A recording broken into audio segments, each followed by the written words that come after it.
ஆன்மீகத்துக்கு எதிரான ஆட்சியாக தமிழக அரசு உள்ளது. திரைப்பட ஸ்டண்ட் மாஸ்டர் கனல் கண்ணன் விமர்சனம் செய்துள்ளார்.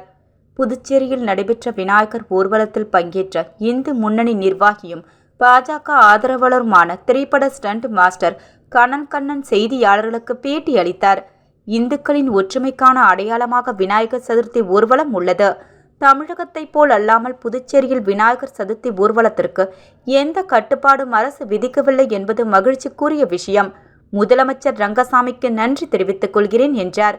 தமிழகத்தில் திடீரென ஆன்மீகம் பேசிய ஒருவரை 100 பேர் கைது செய்ய வருகிறார்கள். ஒரு குற்றவாளியை பிடிப்பது போல் வருகிறார்கள். ஆன்மீகத்துக்கு எதிரான ஆட்சியாக தமிழக அரசு உள்ளது. அதனால்தான் பல கட்டுப்பாடுகளை விதிக்கிறார்கள் என கனல் கண்ணன் தெரிவித்தார். பள்ளியில் ஆன்மீக சொல்லிக் கொடுக்க கூடாது என்பது தவறது. எவ்வளவு நாள் பள்ளியில் அப்படித்தானே சென்றுள்ளது. ரகுபதி ராஜாராம் என காந்தி சொல்லித்தானே பாடுகிறோம். அதை இப்பொழுது தடுக்க முடியுமா? ஆன்மீகம் என்பது சனாதானம். சனாதானம் என்பது வாழ்வியல் முறை.